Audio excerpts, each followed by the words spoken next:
Hello everybody, I am Chris Daly. This is FWW, Forever Wrestling Worldwide. A bit later on, I will be joined by my fellow admin for FWW, Darren Ewan. He'll be there about 1:45. So I've got a few things to debate first. Okay, so the first thing, right? The company once known as Pride, who have come back as FLP, Fight League Pro. They've had 5 shows since they've been back, and they've cancelled 3 of them. I enjoyed. I went to Pride 3 or 4 times. I enjoyed 3 of them. I think their problem was, their main problem was they didn't pay their wrestlers, and that is a golden sin. You should not be allowed to not pay wrestlers, and they don't give refunds. They've yet given a refund to a fan, but in fairness to Fight League, I've been there 4 times, and 3 of them were very good. 3 of them were very good. 1 of them wasn't, but 3 of them were. I mean, they've had some great talent. I think the main problem with Fight League is probably the same that was the main problem with 5 Star, which we'll get on in a minute. But they have too many foreign imports. Like, 2 or 3 a show is fine. You don't need 8 or 9 talents from abroad. The talent in the UK and the Southwest is good. So the talent in the Southwest is really good, but for some reason, some promoters, I'm not saying it's a bad thing, I'm not saying it's a good thing, but some promoters decide that they'd rather use American talent, Japanese talent, and, I just don't think it's particularly good for the development of Southwest wrestling. I mean, they obviously didn't learn their lesson from the first time they went under. I mean, the fact that just changing your name doesn't make you a better promotion. I mean, you change your name 3 times.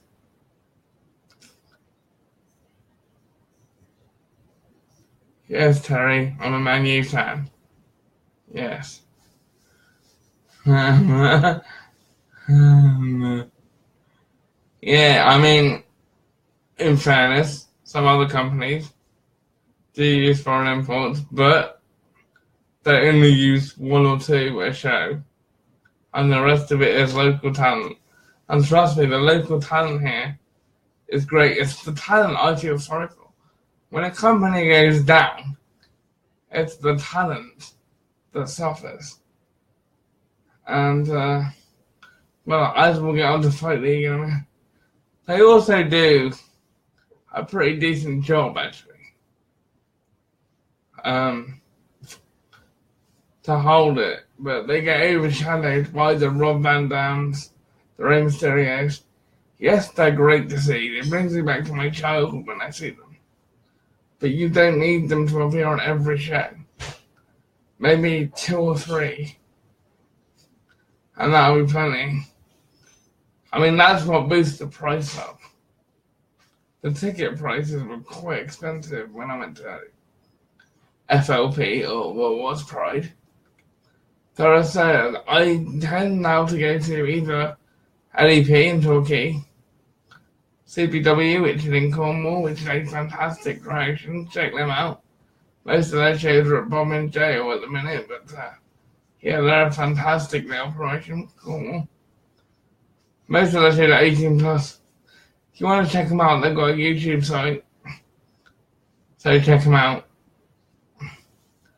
And I would actually, at some point, if he's free, love to get Terry on here and interview him about CPW, because I think it's fantastic. I also want to get the champion, Mr. PJ Jones, on, the winner, because, you know, he's the champion of the promotion. Anyway, thank you all for listening. I didn't expect this many people to actually listen or watch, so thank you. Yeah, so Fight League, what I gotta say, is a good promotion, but it just went down. Oh, Derek, really?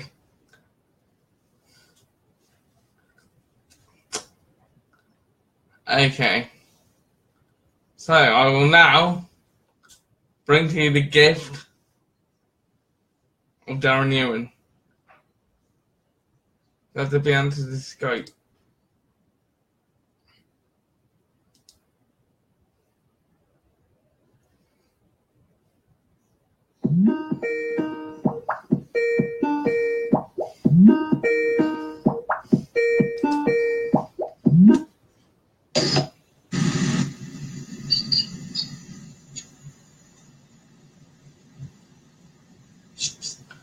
Hello, Darren. Hello, Chris. How you doing? I'm good. Everybody, this is our fellow FWW admin and wrestling geek, Mr. Darren Ewan. Meet you all. And, well, where should we start? Shall we start with 5-star? Yeah, I just want to touch on kind of similar to what you said. If you look at other companies in the UK with like ICW, Preston City Wrestling, for instance, they only tend to bring imports over for the for instance, but it's like fine. That just kind of thought, oh, we'll just get a big draw in there. I'll just Mate, I think obviously just wasn't meant to be, sort of thing. Yeah. I think the English guys, and the foreign guys, but mostly the English guys that were on it, were very, very good.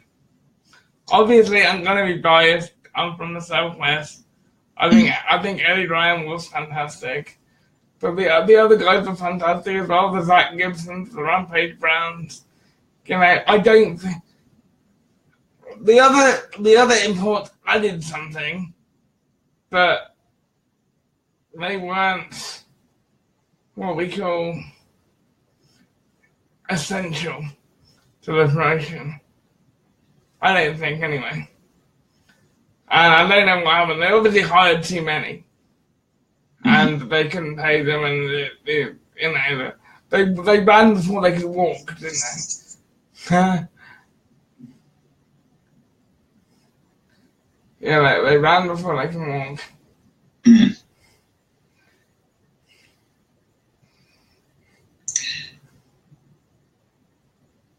I mean, overall, I thought some shows were great, some shows... I just think it was mainly because they just brought in, like you were saying before, too many imports.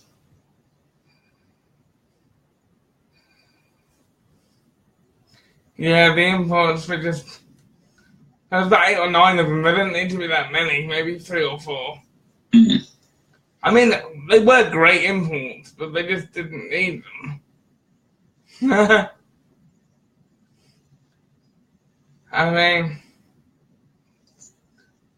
I was going to go to the Plymouth show, and then I looked at the ticket prices, and I thought, no, thank you.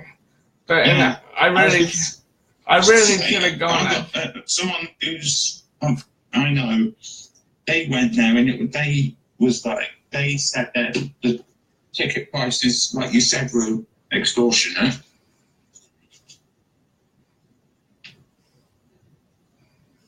Yeah. Anyway, let's get on to the bit of the WWE now and the whole UK tournament. Oh, they've done the tournament.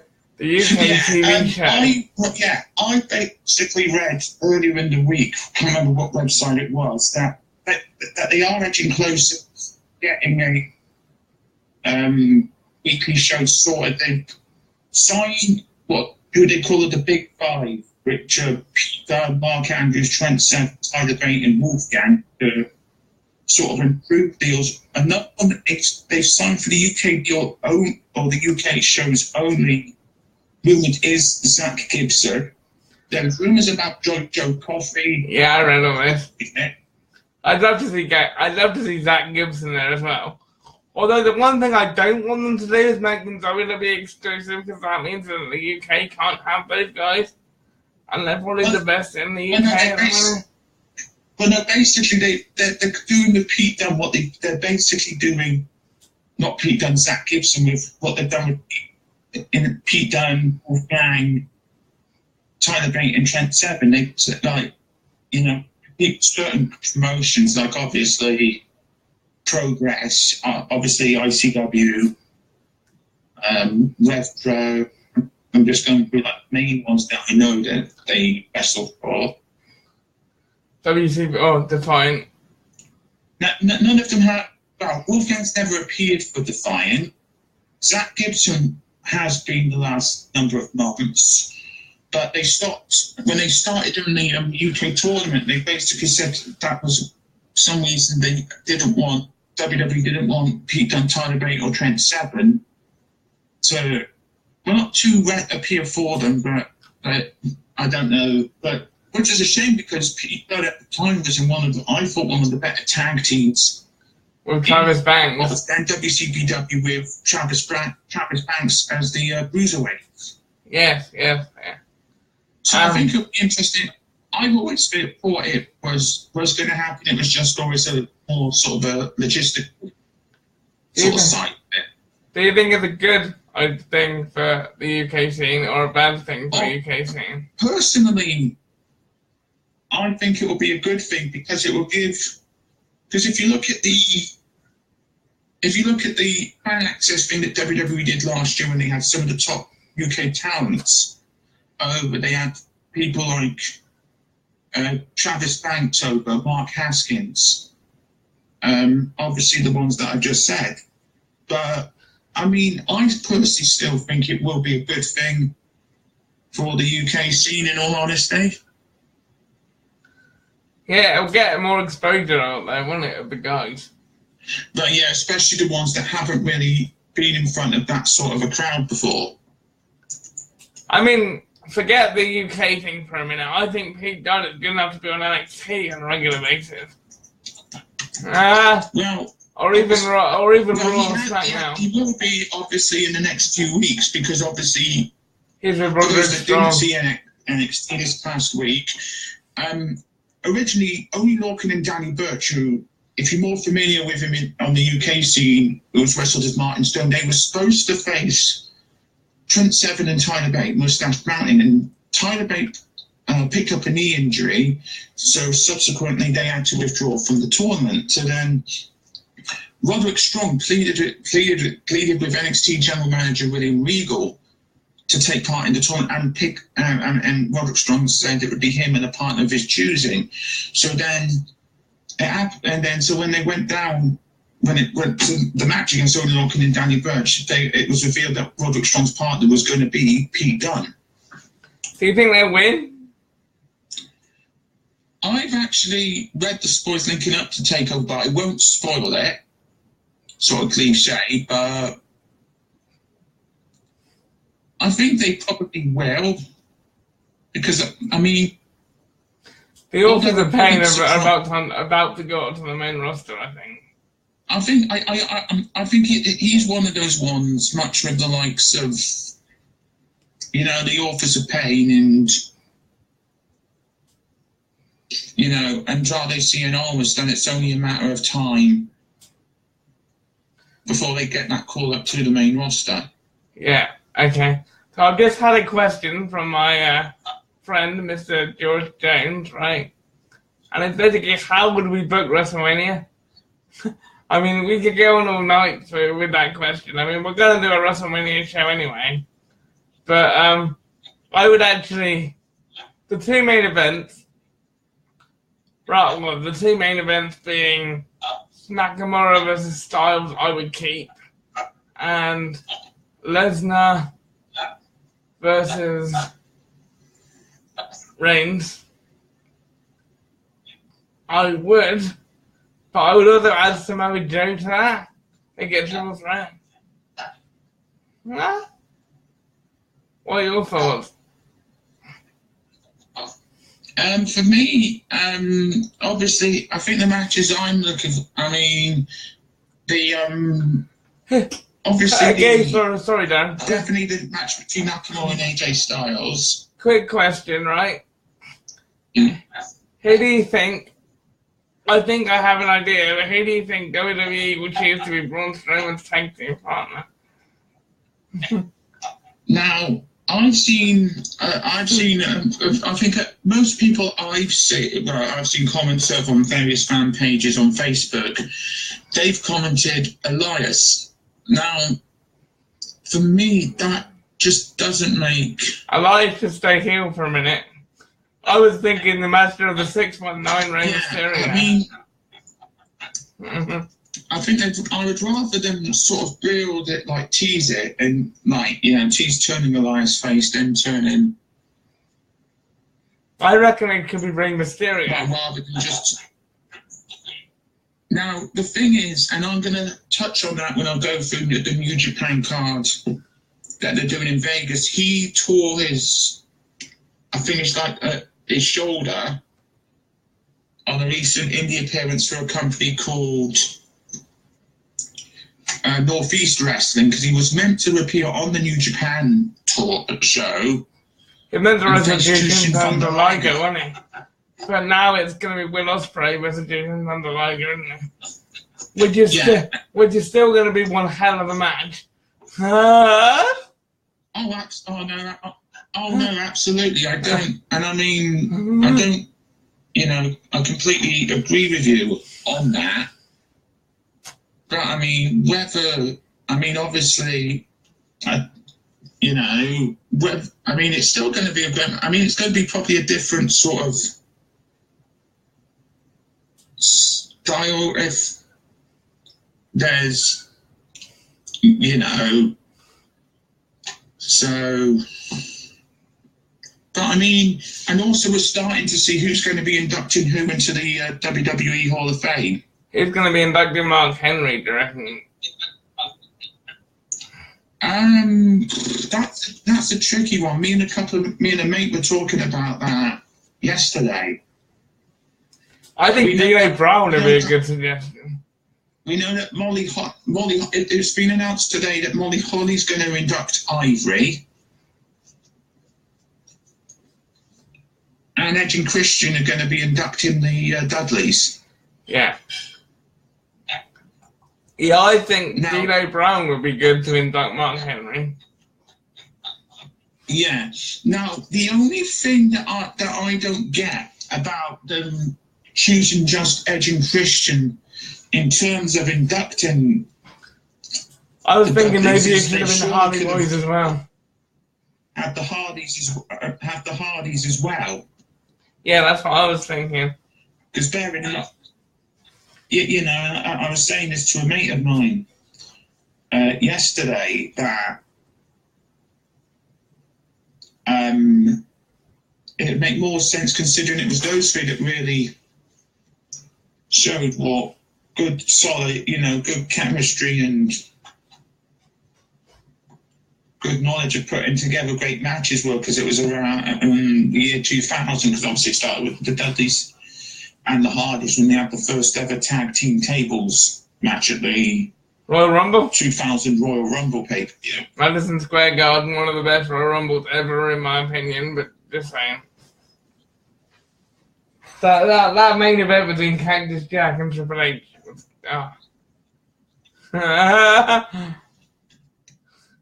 Do you think at any point WWE will have women main event WrestleMania? Now, here's the thing. I wouldn't be surprised because we saw it last year with the first women's Hell in a Cell main event in a WWE pay-per-view. I'm going to talk about this whole women's thing in a minute anyway. The whole Moolah Battle Royal thing. Yeah, I think the fact that they had the Women's Royal Rumble as the last match at the Royal Rumble pay-per-view shows, I think, that they are giving the women much more exposure. You know.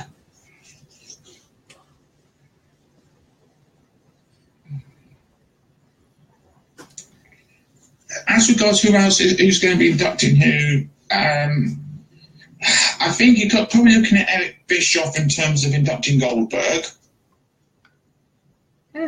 Interesting. Well, because obviously because of the whole connection with WCW. I was thinking the other day, right? Don't you think it was a bit too early to put Mark Henry into the Hall of Fame, considering he's only just retired? I think maybe he was probably one of the first sort of wrestlers that WWE had signed that had that sort of strongman sort of background, but was able to make the sort of almost kind of seamless transition. The sort of olden day Braun Strowman. I mean, with Braun Strowman, just going back to what you were saying about the question about Braun Strowman's, who I think will be Braun Strowman's tag team partner. Now, I'm going to throw this out there because there was rumours about a month or so that this guy was going to be coming back to WWE, and I think we could end up seeing Braun Strowman's tag team partner being none other than Walking Armageddon Bobby Lashley. Oh, what a tag team that will be. You know, and I think it's because you got, you know, two guys that are like big, you know, like 300 pounds. Well, we know Strowman's over that, Lashley's just under, but they've both got big. They're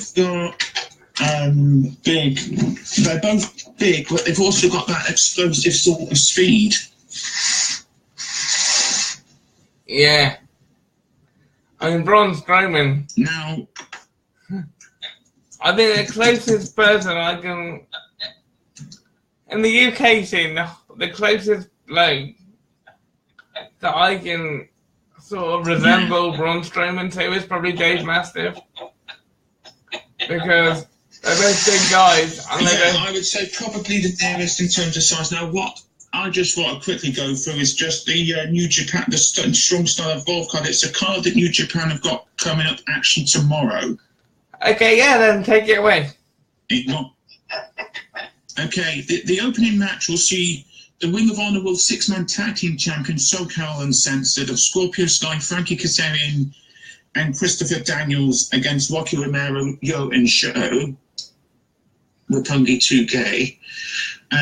Now, then you'll see Hiroki Goto and Guido against David Finlay and Juice Robinson. The Killer Elite squad of Davey Boy Smith Jr. and Lance Archer will face Toru Yano and Chucky T, a.k.a. Chuck Taylor. Now, next match, and this is a match I want to we'll talk about in length in a minute.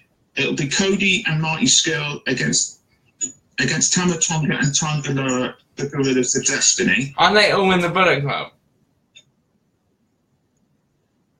Then you'll see Hiroshi Tanahashi, Dragon Lee, who's a wrestler from CMLL, Yusuke Taguchi, and Kushida against Tetsuya Naito, Sanada, Bushi, Hiromu, and Tanahashi. Then they mentioned Master Patricia from the Naito and Ross, but then you see Kazuchika Okada and Tomohiro Ishii against Paul Suzuki and Zack Sabre Jr. They have one title match, which is Jay White against Hangman Page for the IWGP United Heavyweight event. It's Kenny Omega and Ishii against the Young Bucks. Now, the reason, in a way, we're doing the tag match involving Zack Sabre Jr. and Okada is because Zack Sabre Jr. won the New Japan Cup, and he will challenge Okada on April the 1st at the World Cup in Tokyo for the IWGP Heavyweight title. Also, the Friendly 2K, as well as the LLJ team of Takahashi and Bushi, challenged the Super team of El Desperado and Yoshinobu Kanemaru for the IWGP Junior Big Tag title.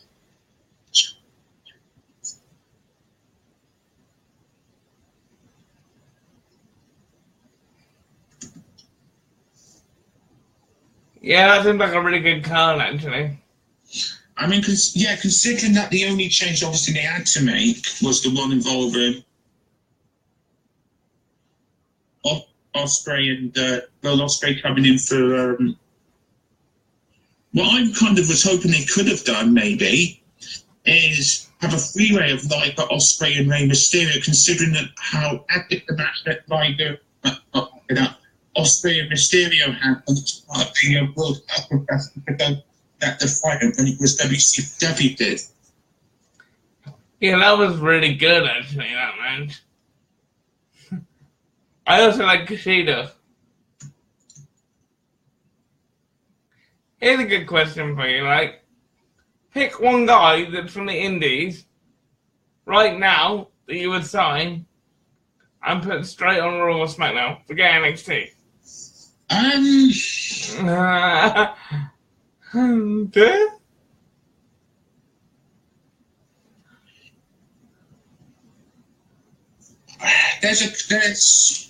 There's a couple I would. One, Keith Lee. Oh, he's mental. He's massive. Like, because, he's 6'3", 350 pounds, yet he can move like a cruiserweight. Like one of the best cruiserweights on the planet. And I think one match I would recommend is a match with Ricochet, US qualifier, for the Defiant Wrestling or NWCPW World Cup. The other one I would, and sort of mentioned a bit earlier when we were talking about the WWK thing, Joe Coffey. Yes. I like Joe Coffey. If you see the two matches that Joe Coffey had with Minoru Suzuki in the film, pardon me. or even the match he had in ICW a couple of years ago with Kurt Angle. I enjoyed that match. I also enjoyed the match. He's another one of those guys. He's not quite obviously in the Keith Lee sort of build, but he can like wrestle guys that have that sort of submission back.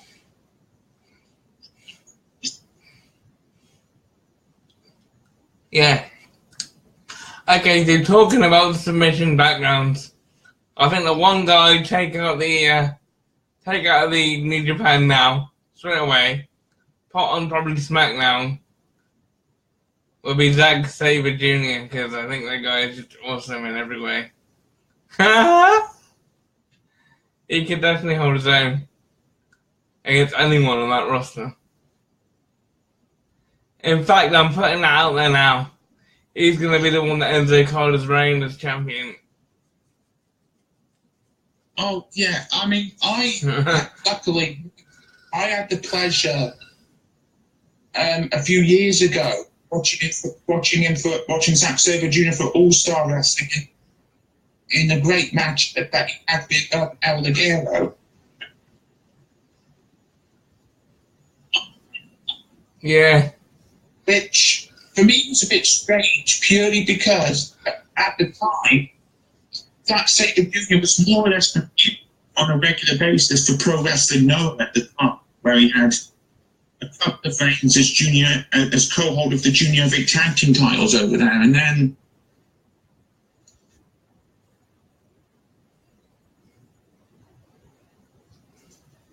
Okay, so moving on now, right? What did you think of the news that came out? I think it was Tuesday evening that Daniel Bryan would be able to wrestle for WWE again. Now, again, I spoke to this same mate at the time, and I'm not saying it's a massive. It's not a massive surprise, I suppose. I think it is. I thought the only way it was going to happen, in terms of Daniel Bryan coming back in, would be when he left WWE. Because I didn't think there was any way that the doctors in WWE were going to clear him. Anyway, the first match or so I want to see, the Superstar Shake-Up, I think they're going to move AJ Styles to Raw, so Styles versus Bryan probably can't happen. But I'd love to see Nakamura versus Daniel Bryan. Oh, yeah. I mean... Now, the one thing I just want to go back to Zack Sabre Jr. about, I know some people have been so critical about his style. And I remember especially watching the Canadian qualifier when he took on Gabriel Kidd in a championship, Gabriel Kidd was the champion.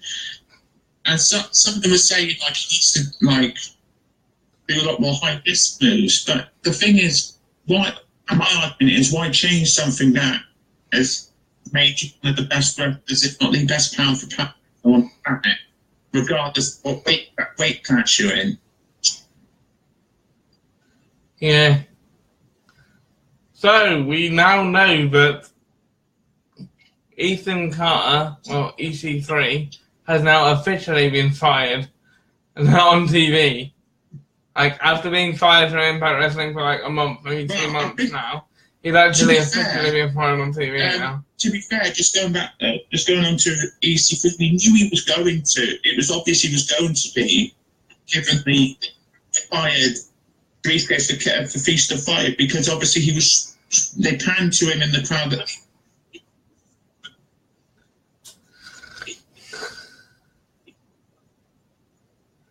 Yeah.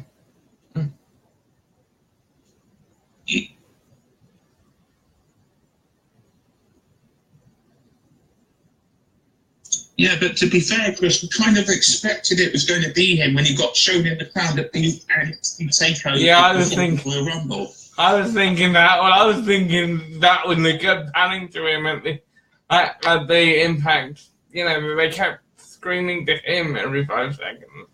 I knew he'd be the one that got fired. I kind of had a feeling it was going to be him because they wouldn't have, I think, shown him in the crowd if he weren't. No. Well, he's officially debuted. Have they debuted at NXT yet? Not yet, but one thing that I know that they are doing is that they are going to be bringing in at NXT TakeOver New Orleans a new championship called the NXT North American Championship. This is what I'm excited for. There are guys in that match I am looking forward to seeing tangled up with each other. Adam Cole, EC3, Ricochet, Killian Dane, aka Big Damo. There's gonna be some great. That's gonna steal WrestleMania weekend, and that isn't even on WrestleMania. Hang on, Chris, you've got 2 more people in there, and that being Lars Sullivan and the Velveteen Dream. Who's gonna win? I think it's also going to be interesting to see how much stuff they can, creative stuff they can do in the tag, because Bobby Fish is rumored to be. He hasn't yet, but I think obviously because it's not long, because up till obviously the takeover, New Orleans.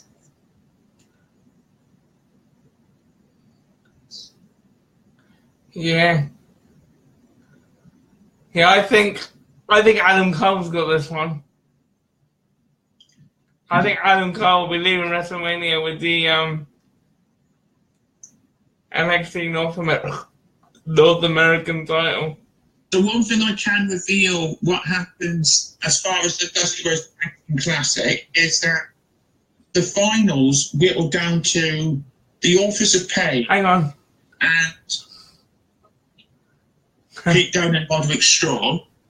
And then those two go into a triple threat against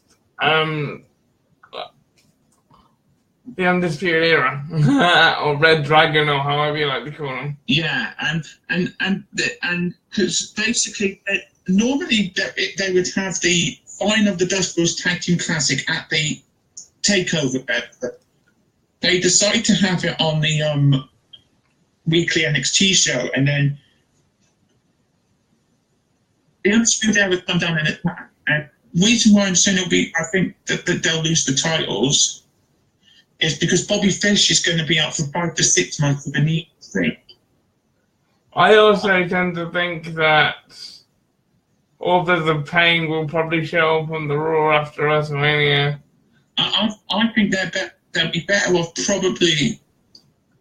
Authors of Pain versus the Bludgeon Brothers over on SmackDown. I was just going to say that would be interesting.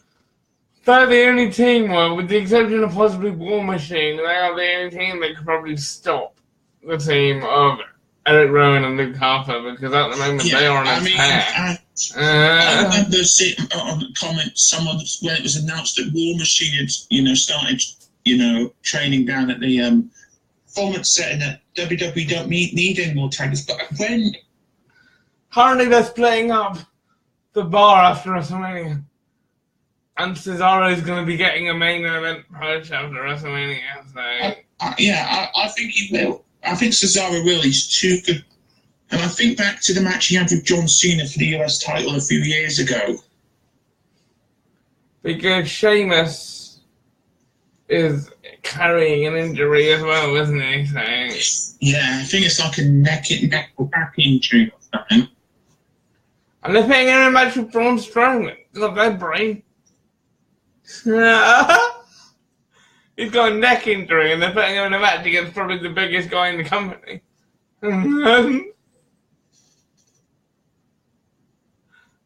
His head might fall off.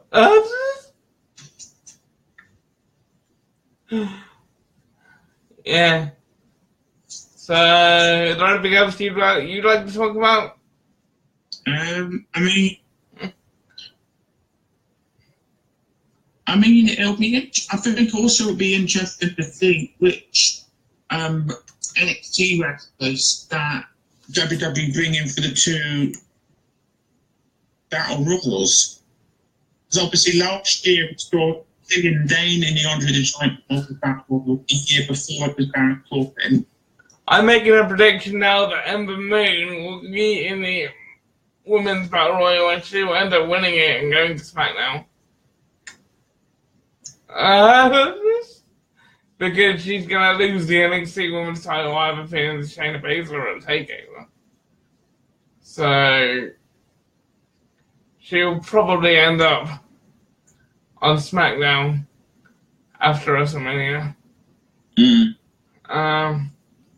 Although with Asuka gone, I'd love to see Ember Moon versus Nia Jax. I think that would be a hell of a match. Especially if they're bringing Sanity up. Do you reckon they will bring Sanity up after WrestleMania?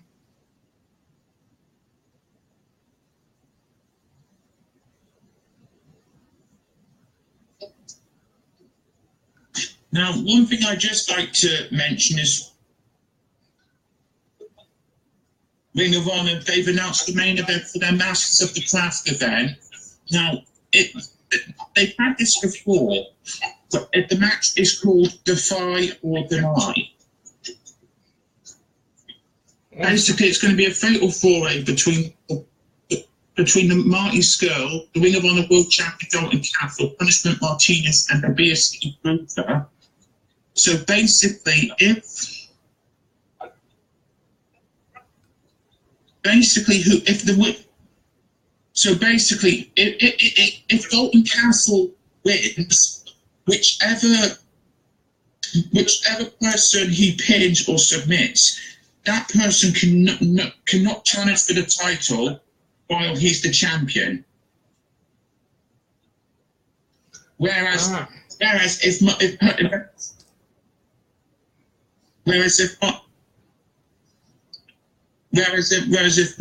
Marty Skrull got a punishment or the Beer City Bruiser win the match, then that person will get a future honorable title shot.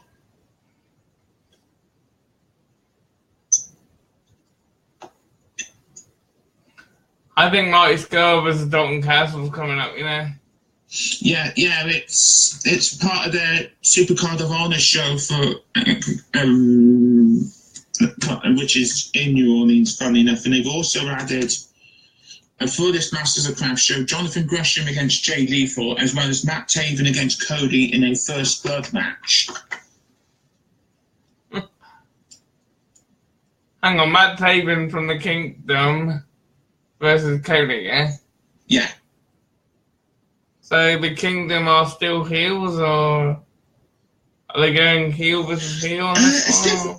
I think, to be fair, they are, because obviously, even though that I think the Bullet Club is supposed to were like a real, supposed to be sort of a heel sort of group, but the one thing that I will mention about Ring of Honor's 16th anniversary, their pre-show, they are going to have 2 matches, a part of their Women of Honor Championship tournament, streamed live on Facebook. In one match, you'll see Sumi Sakai against Hana Kimura. Kimura is a star from the Stardom promotion in Japan. And in the other match, it will be Brandy Rhodes against Tennille Dashwood, formerly known as Emma. I think Emma will win that tournament. Well, Tennille Dashwood, whatever she's called now. She didn't quite get the push I think she deserved when she was in WWE. Oh, no. They did the whole Emelina thing, and then she came out, and then she just changed back into Emma again.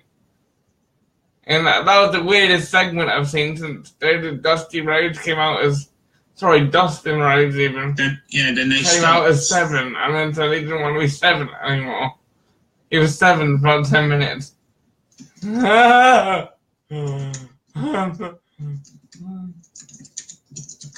Who will tag with Braun at Mania? George, I think Rey Mysterio will tag with Braun at Mania, Mr. James. And I think they'll go with the little large tag thing. Now, as far as the actual card for the actual 16th anniversary or Supercard of Honor, you got a double main event of Cody against Kenny Omega and Marty Skrull and Dalton Castle for the Ring of Honor World Championship. The Briscoes, not Jack and Jerry, but Jay and Mark, they will defend the Ring of Honor World Tag Team titles that they recently won for a 9th time, and they will defend the titles against Jay Lethal and Hiroshi Tanahashi. Punishment Martinez will face Tomohiro Ishii. Adam Page will face Kota Ibushi. SoCal and Sense of the Scorpio Sky, Christopher Barrett and Frankie Kazarian will defend the Ring of Honor World 6-man Tag Team title against the Kingdom. How many 6-man tag teams are there in Ring of Honor? Yeah, I've got quite a few because, and I'll just, for instance, go through, you know, I mean, obviously, because Young Bucks and Adam Page, Adam Page, won the belts last year in, I think it was Glasgow, when they beat Dalton Castle and the Boys.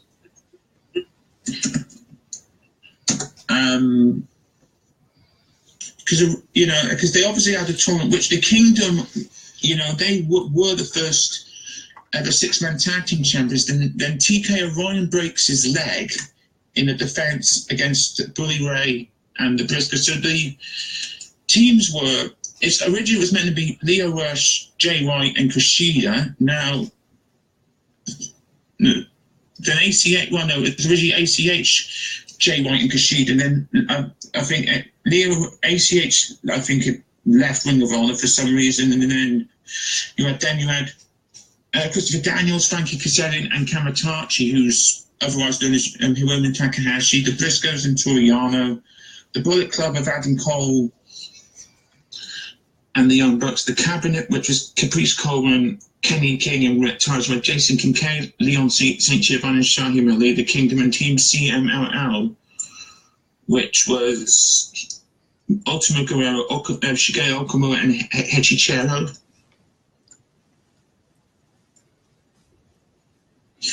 Now, the Bully Ray and the Briscoes, when they had the match against the Kingdom, it was actually technically Bully Ray, the Briscoes, Vinny Marseglia, Matt Taven, and Silas Young, because Silas Young obviously substituted for the obviously at the time injured TK O'Ryan. Yeah.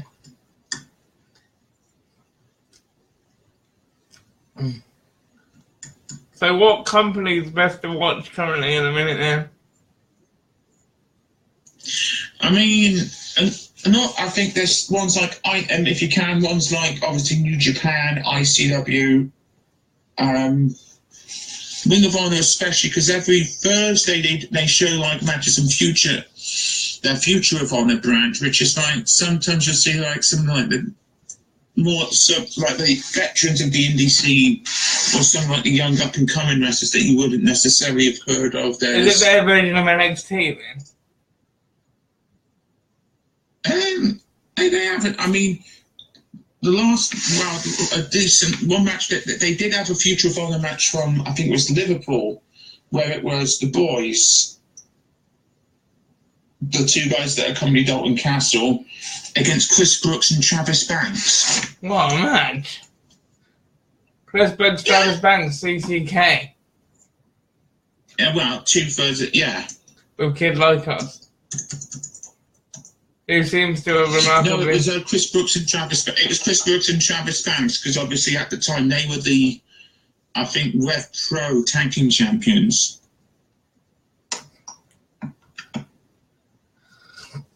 This whole Defiance tag team title seems a bit of a mess now, isn't it? You know, with Jimmy Havoc turning on Primate and then joining Mark Haskins and... Hang on, I've actually got the latest card from that, because I got it sent from a friend. Now at an upcoming show in Liverpool 2 days before, they have the No Regrets Rumble.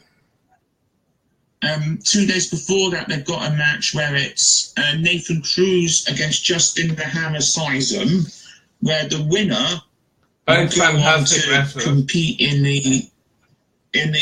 basically the Defiance version of the Royal Rumble. Oh, thanks, George. Now, as George, my friend George just said that we had a great the matches the matches that Defiant have booked for this show, for the event, other matches that they've booked. This is for actually this coming Monday. They booked, obviously, Nathan Cruz and Justin Sizem, as I said, Drake, Amir Jordan, and No Fun Done.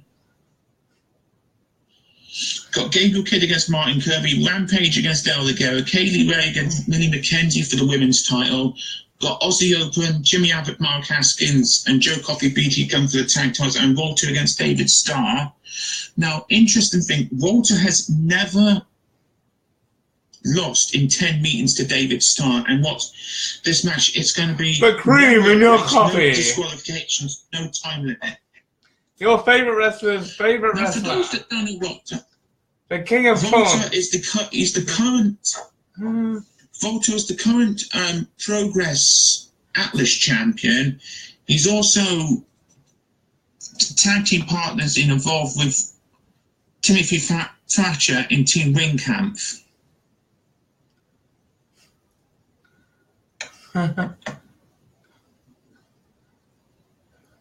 Oh. So, I literally think we've gone through the agenda now, to be honest. Yeah, more or less. Yeah. So I'll let you go. Thank you for joining me on this conversation. Yeah, no worries. We'll have to do this again soon. Yeah, we'll do it before WrestleMania. Yeah, no problem. All right, see you guys. See ya. Okay, so that was my friend Darren. We're gonna do this once, no, maybe twice a month. And now they will be uploaded on YouTube because I now have a YouTube channel, which is the FWW Forever Wrestling Worldwide, which is the name of my page. So I'm nearly done, but before I go, I have been asked a few questions here by Mr. George Jones of the FCW podcast, and one of the things he's challenged me to be unbiased on my thoughts of Dead Man's Hand. Okay, so they are great heels. They are so detestable, but they're also fantastic. Like, some of their wrestlers are awesome. I just don't think they needed to go down this route. They also have great theme music that starts God's Gonna Cut You Down. That is a tune and a half. Johnny Cash, sooner or later, God's Gonna Cut You Down. If you've never listened to it, listen to it because it is awesome. So yeah, thank you all for listening. I will be back on the 9th of April, just before WrestleMania.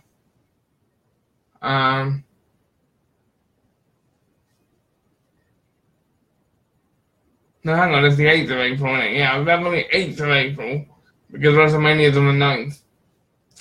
I don't know, me and Darren will do a show like that again. So I'd like to thank you all for watching and listening. This is the longest I've ever gone. Oh, one more thing. Dead Man's Hand, wherever you are, I am inviting one or more of your members to come and do an interview with me on this channel. I don't care who it is. I'm not fussy. But one or more of your members come and do an interview with me. I don't bite. Well, I might do. I will be completely unbiased. And I'm inviting Dead Man's Hand on to this podcast. And I will see what they come up with. Alright guys. Cheers.